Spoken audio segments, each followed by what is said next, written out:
Mini skirt on, dip my body in glitter. Platform sneakers, all the boys want a picture. Two foreign cars, I make rich look richer. Save your breath, baby, I'm not going home with ya. Mini skirt on, dip my body Hello, hello, hello. You're now tuned in to the A Little Bit A Lot podcast. I'm your host, Kristen. Welcome back to another week. Thank you so much for joining me this week, guys. Oh my goodness, it has been kind of a crazy week. You know, I'm really feeling the pressure when it comes to work, but we're pushing through. Times like this just always makes me just miss being a kid, you know what I mean? And being able to get summer vacation. Like, I don't understand why adults aren't able to get summer off from work. Like, dang, at least give me a week. Give me a week during the summer months so I can just feel the sand in my toes and the breeze, you know, across my skin. Like, huh? But yeah, I also this week just really wanted to come on the podcast and just talk about a couple things that have been on my mind.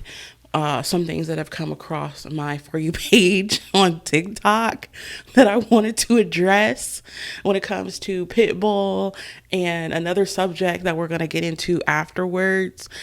You know, I also need to talk about Wicked again because we have the movie coming out in November, and I just have some like more thoughts that I wanted to share. So let's just get into it. Okay, let's just jump straight into it. But before we do that, you guys already know the drill. Okay, if you have not liked, comment, and subscribed on YouTube, then like, what are you doing? You know what I mean?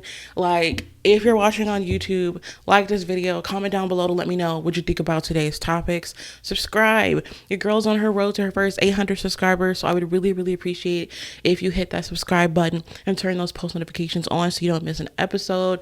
We talk about pop culture. We talk about mental health. Like, trust me, you're gonna love it here. You won't regret hitting that subscribe button. For real, for real. Okay? And if you're listening on Spotify and Apple, thank you so much. I appreciate it. Rate that 5 stars and leave a review to let me know what you think about the show. We got to get those reviews up on Spotify and Apple, guys. Like, I haven't had a review on my Apple in like a year, you know? Like, what's the tea? Like, don't be shy. Like, let me know what you think about the show for real. Like, for real. Like, W's in the chat. Like, W's in the reviews.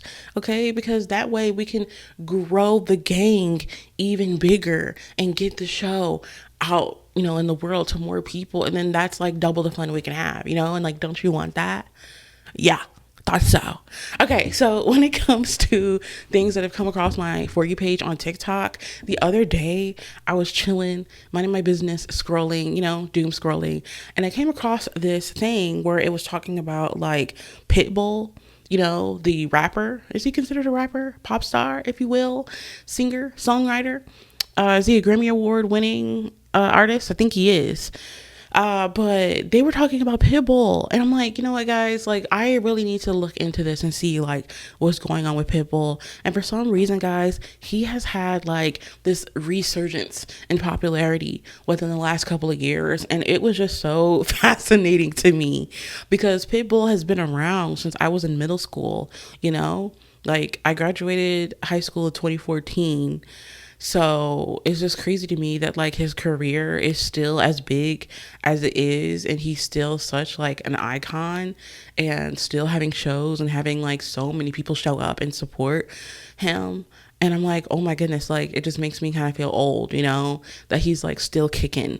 And when it comes to his concerts, one thing that I've noticed, if you guys haven't seen, is that a lot of the people that have been going to his concerts are mostly Gen Zers. And I'm like, okay, like, shout out to him for, you know, getting a younger crowd. And I was like, I am just so interested in this. I had to take notes on my iPad.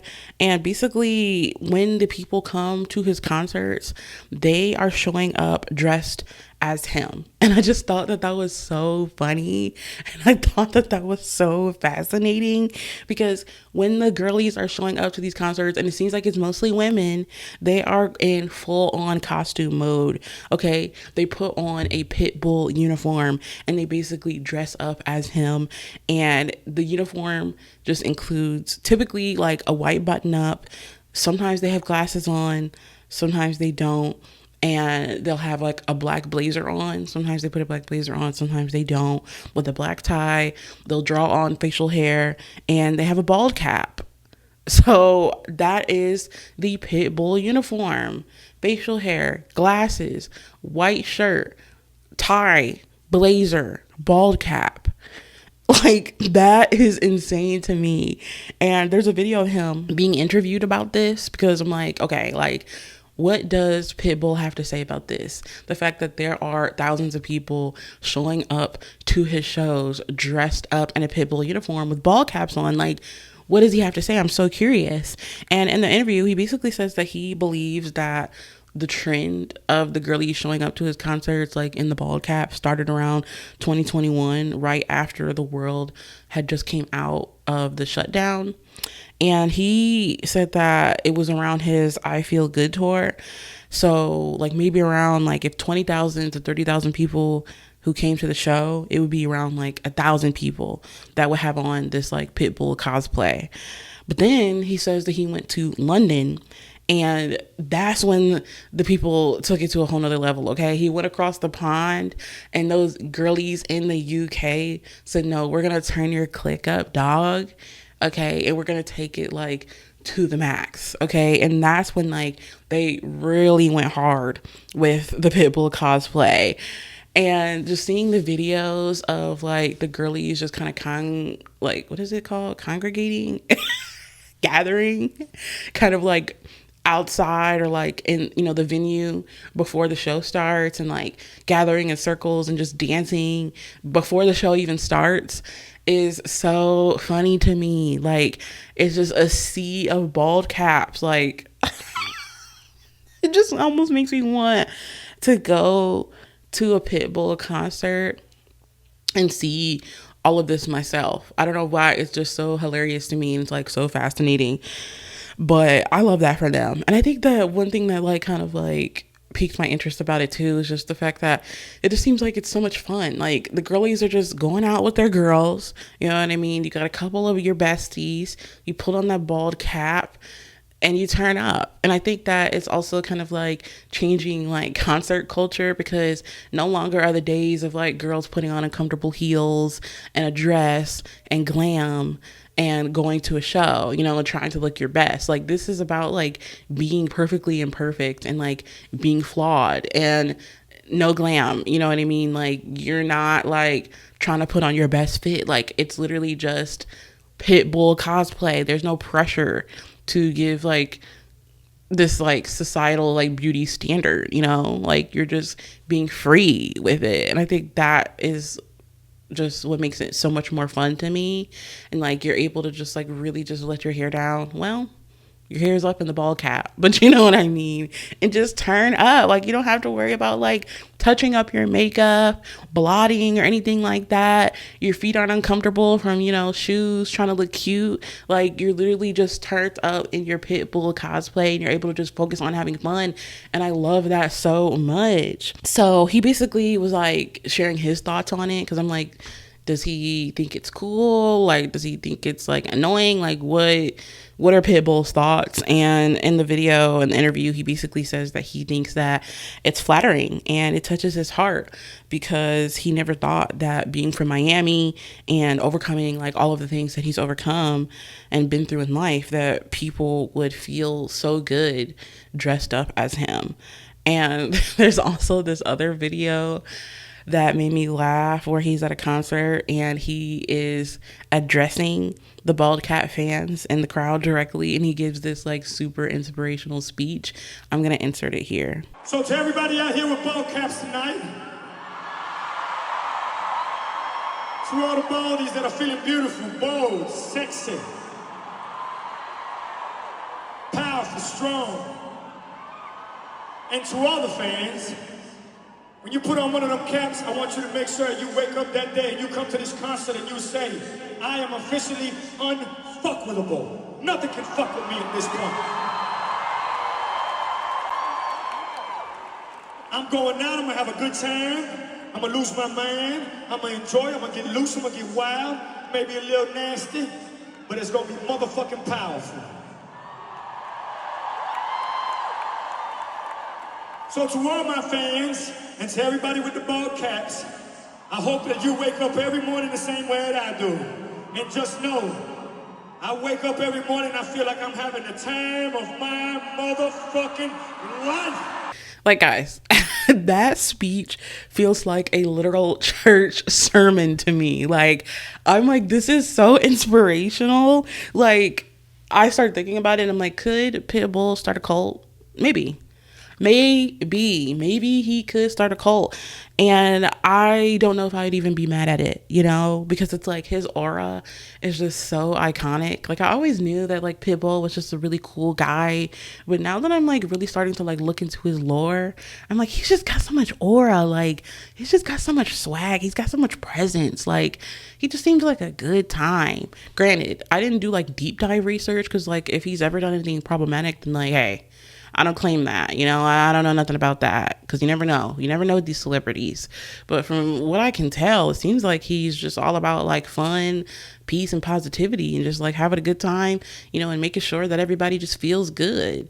So I just love that for Pitbull. And I feel like at the same time, it's also just kind of crazy to me because like I said, he is gaining popularity with a younger audience and like the Gen Zers, but at the same time, he's still maintaining his audience that he had from like 16 years ago. And I started thinking about it and I'm like, what was Pitbull's last mega hit? And the one that I remember was 2015 where he had Fireball and Time of Our Lives with Neo.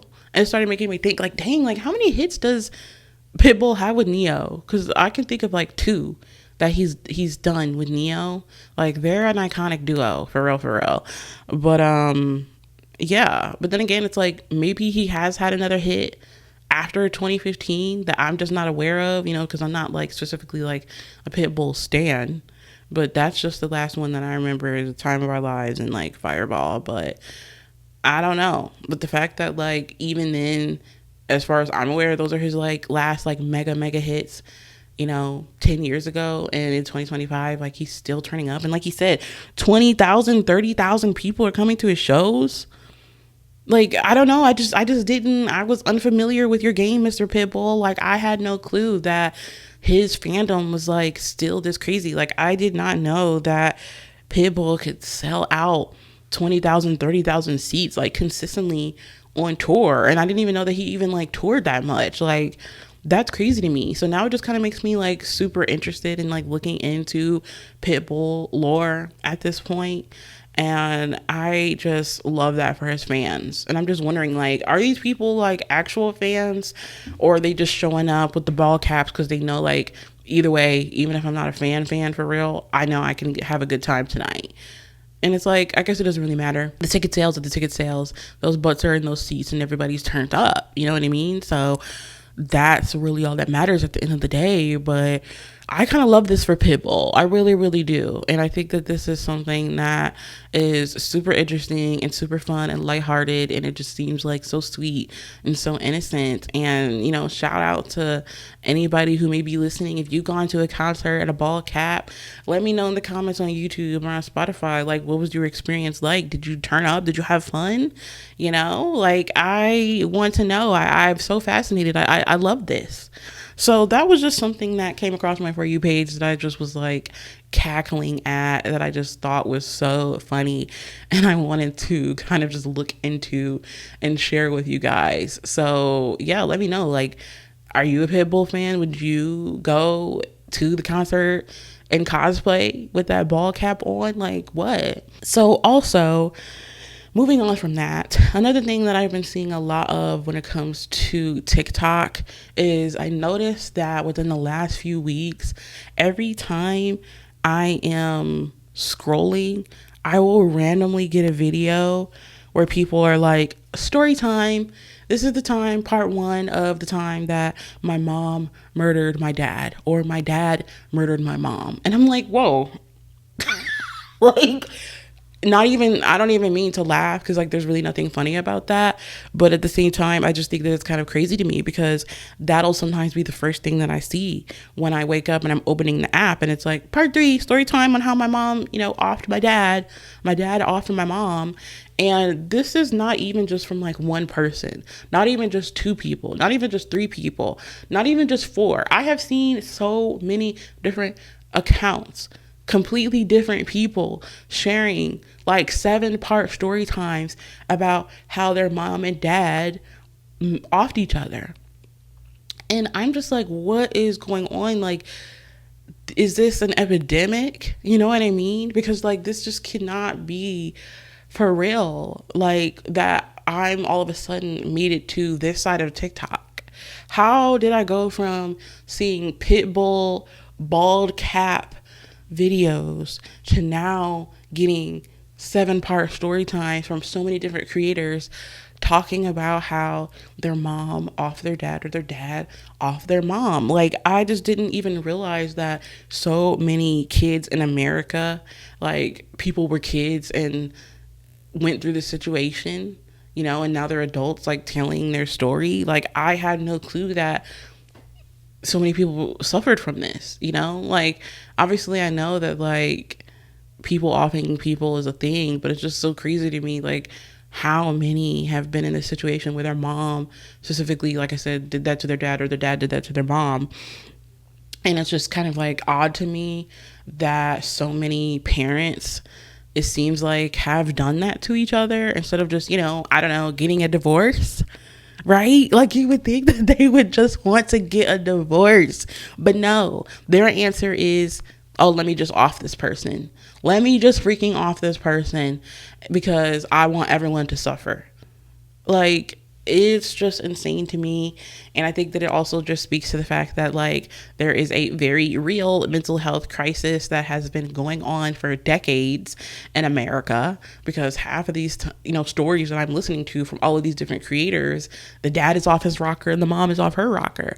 Like, honestly, you guys should have been on Lexapro and been in therapy, and then maybe you wouldn't have felt compelled to off this person. And then half of the time is not even for like the typical reasons that you would see on a murder mystery for like insurance money or something. They're just doing it because they feel some type of way about their partner. And instead of just getting a divorce and making it easier for all parties involved and just moving on and choosing to be happy with your life, you decide to off this person. You decide to fully take their life, knowing that you have children who are going to be affected by this. Like, it's just crazy to me. And like, there was this one girl who was saying that like she thought it was strange because her mom drove all the way to come get her and then drove all the way to drop her off at her friend's house and told her not to call her dad, but she ended up calling her dad anyway because her mom said, your dad is mad at you, so he's not going to want to talk to you. But she was like, huh? Like, I know my dad's never mad at me, so I'm confused. So she said she called him anyway and talked to him and had a good chat. And he said that he was going to pick her up from her friend's house in the morning and they were going to have breakfast. I cannot remember who this creator was. If I ever think about it and I remember and I'm able to find it at some point, I'll make sure that I put it in the description like later on. But this story was just so interesting to me. And so she ended up, like I said, dad said he was going to take her to breakfast the next morning. And then the next morning came, her dad never came to pick her up from her friend's house. And then somehow, some way, she ended up like finding out that her mom picked her up. And when they went back to her dad's house, her mom was there and her uncle was there, and they were crying and they were like, your dad has been, he's gone. And she was like, okay, like, I don't know, something feels weird. My mom is acting strange. And she kind of just felt it in her gut that like my mom had something to do with this. And they ended up like going to the funeral, and she was like forced to sit next to her mom, and her mom's like boo-hooing, crying, holding her hand. And she said she remembers just feeling like so icky and being like, I do not want this woman near me. I don't want this woman touching me because I feel like she is responsible for this. I don't know how I'm going to prove it, but I feel like this lady is in the wrong here. And in the end, her mom ended up getting caught, of course, Because half of these people that do these crimes with offing their husbands or offing their wives are, not very bright to begin with. And they always end up getting caught. I don't know why they always think they're able to get away with this. Okay, this isn't How to Get Away with Murder on ABC. Okay, sweetie, this is real life. So they're going to get ya. They're going to get you. They're going to catch up to you. I don't know why these people think that they're always going to be above the law and they're going to get away with the crime. But the mom ended up having to turn herself in, and she ended up having to go to jail. So I'm like, that's just crazy to me. That is just crazy. Like, girl, like, you could have just left your husband. You could have just got that divorce and moved on. And now I have to live without my dad for the rest of my life because you feel some type of way. Like, what is going on? And I want to say, like, what's going on in America? But then again, it's like, beyond this issue, there's so many other issues going on in this nation. So it's like, why even question it? Like, even, our current sitting president is office rocker. So why would I even have any hope for like the rest of the nation? I don't know. But yeah, just hearing all of this was just like so crazy to me. So I just wanted to talk about that for a second and just share, like, that's been one thing that's really been on my mind a lot, because I'm like, this is just crazy to me that I made it to this side of TikTok, and I cannot believe that so many people have been through this. And it kind of reminded me of this Netflix documentary. I'm not sure if I talked about it on here or not, but it's called American Murder, The Family Next Door. And if you guys haven't watched it, it's basically about this dude named Chris Watts, and he killed his pregnant wife and his 2 children, and he ended up digging a grave for his wife, and then he dumped the bodies of his 2 children in oil tanks. And I'm like, huh? Like, what would possess you to do that, sir?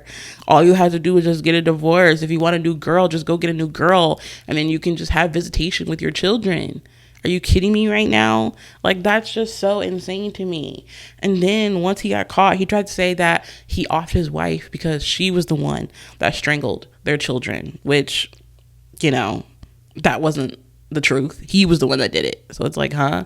Like, I cannot stand when these people off their partner and then off their kids, because this happened multiple times in American history, and then they try to blame the deceased person and be like, well, they did that first. They did something, so then I retaliated. And it's like, you're gonna really lie on a dead person?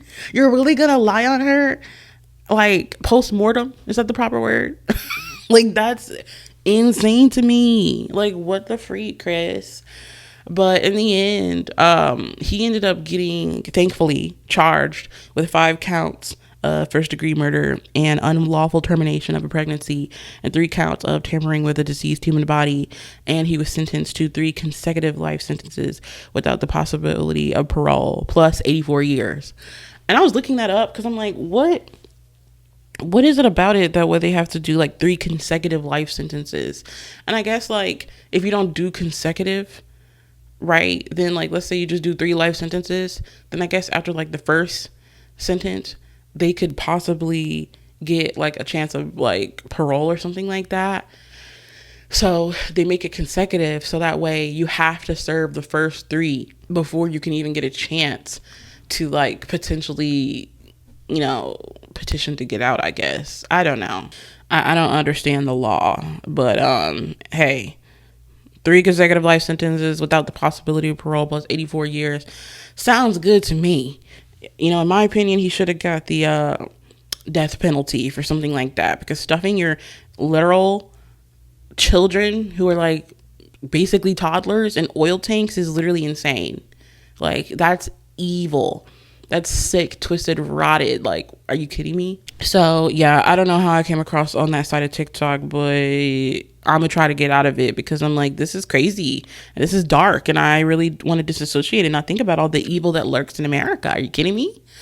But on to a more positive note, another thing that I've been like really hyperfixated on this week has been Wicked again.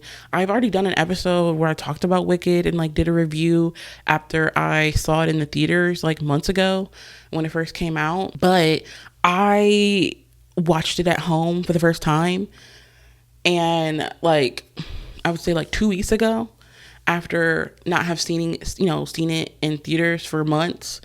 And I just felt like it was such a crazy experience. Like, I don't know why watching Wicked at home for the first time, like in the comfort of my own living room, was so big, and it just felt like so gag worthy. But it just truly felt like I was watching it for the first time, like, period, even though I saw it in theaters twice. And I don't know. I do know. I think it felt that way because I took an edible. I did take an edible before watching it at home. But yeah, it just was like, whoa. You know what I mean? Like, the whole time, it felt like a trippy, fantastic experience.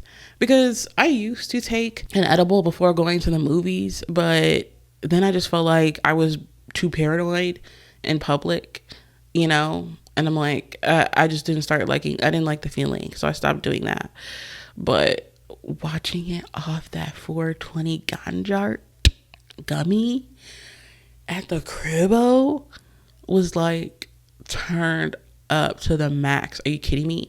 And I'm just like, I was writing down notes while I was in the middle of watching it under the influence. And I just wanted to say, like, once again, I want to just reiterate that Cynthia and Ariana ate down, okay, as Glinda and Alphaba. And since this was my third watch, I appreciate Jonathan Bailey as Fiyero so much more. Like, I don't know. It's just something about the third watch feeling like it opened up my third eye, and I was able to see the film from a different lens. And I'm like, hold on. He's eating, guys. Like, watching Dancing Through Life, that segment in the comfort of my own home, was such a moment. Like, I was truly gagged. Like, I was fully able to process how much he ate that entire, like, library sequence up. And I don't really know what my brain was doing during the first two watches at the theaters. Well, maybe I think I wasn't able to process the movie in the way that I was at home now, because there was just so much to take in. Like, the first two watches in theaters, I feel like I was still trying to learn about, like, the lore of the world of Oz and just Wicked, like, as a whole, because I'd never watched, like, Wizard of Oz or saw, like, the Wicked musical.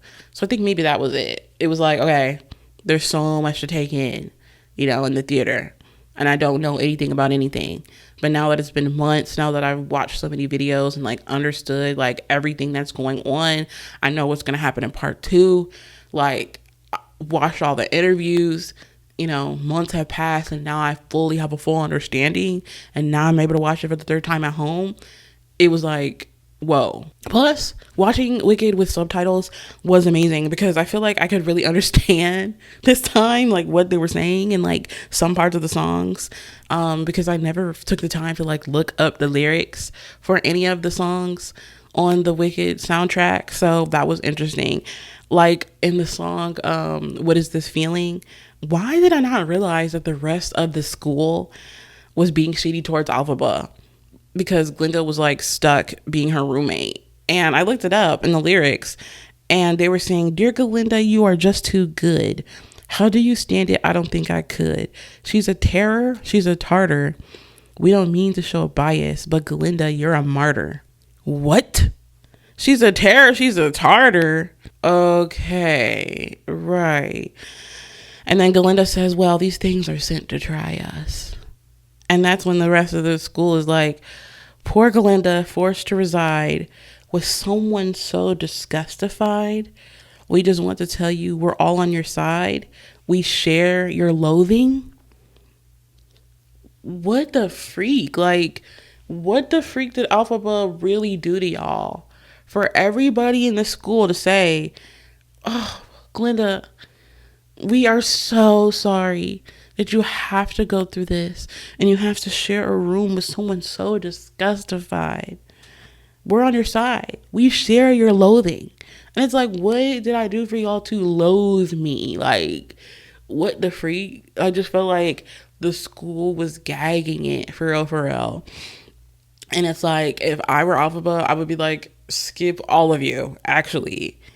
Because, And then also, like, watching it at home, I was just able to, like, fully off the edible, really, really feel the emotion during I'm Not That Girl. Like, I'm gagged. Like, why did I not appreciate that song enough? Why did I not appreciate I'm Not That Girl enough, bro? Like, that entire sequence when she runs off with Fiero and they rescue that little cub and he's looking at her, she's looking at him, she touches his face after he's bleeding. Oh my God. Oh my God. Like, the chemistry is there. Like, Alphaba, that's your man. That's your man. Like, get your man. Like, get your man, sis. Like, what? Like, skip Glinda. Like, I would have literally, like, been like, I don't care. I'm taking your man. I don't know.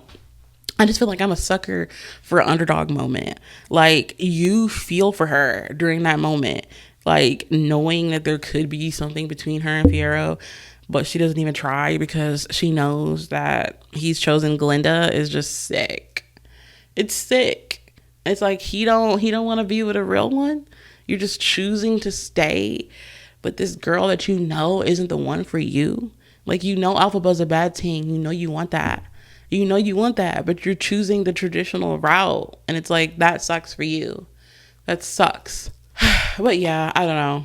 I honestly feel like I need to watch it like one more time again off a gummy before going to see part 2 later this year, because it was just so magical. It was so magical. And once again, I just remembered, like, this is a film. This is cinema art. Like, this is cinema. Why? Like, I don't know. It's like I knew it was, but like I now know that it is. You know what I mean? Like, I don't know. And then, like, with me being such an Ariana stan, like, seeing her as Glinda is just so iconic. Like, I don't know. It just kind of like just verified, like, again, like, my love for this film. And it's just going to be one of my top films, I feel like, for a very, very, very long time. And speaking of Ariana, the streets are saying that she might go on tour next year. And I feel like I'm owed a tour, because when we got the Positions album during the pandemic, we never got a tour of her Positions. And I don't know why there's so much controversy about, like, if Positions is her best era or not. But at the end of the day, like, I've said it before and I'm going to say it again, it is. It is. I don't understand why this is even up for debate. Like, I'm gonna always say it. Black Ariana is the best Ariana, the freak. So I feel like I am owed a tour to be able to see Positions on tour. And then after that, during Wicked, she dropped Eternal Sunshine. That was a banger. So I'm just hoping that if she does actually go on tour next year, we're able to get some stuff from Positions. We're able to get, of course, Eternal Sunshine. And I'm not going to waste my opportunity, because I think the last tour she went on, I was not able to go. And I said to myself, the next time she does, I'm not going to miss that opportunity. I'm not. So I'm going to take it. I got to do what I got to do. So I'm going to start saving my coin right now, just in case these allegations are true, because I'm not playing, bro. Like, I'm finna be in the pit. Like, word to that meme. Like, are you kidding me? So yeah, those are just a couple of things that have just been on my mind the last couple of weeks. Wicked, Netflix documentaries about, like, dads offing their moms for some reason, and Pitbull lore. So that's all I got for you guys this week. But thank you so much for rocking with me. I'm rocking with y'all. Like I said at the beginning of the episode, if you're watching on YouTube, comment down below to let me know what you thought about the episode, and subscribe. Rate that 5 stars on Spotify and leave a review. Turn those post notifications on YouTube as well. And I think there's a button on Apple and Spotify where you can follow the show. So that way you're staying updated with the show as well. So be sure to do that as well. And with that, I'll see you guys next week. Bye. Cause I make rich look richer. Save your breath, baby, I'm not going home with y'all.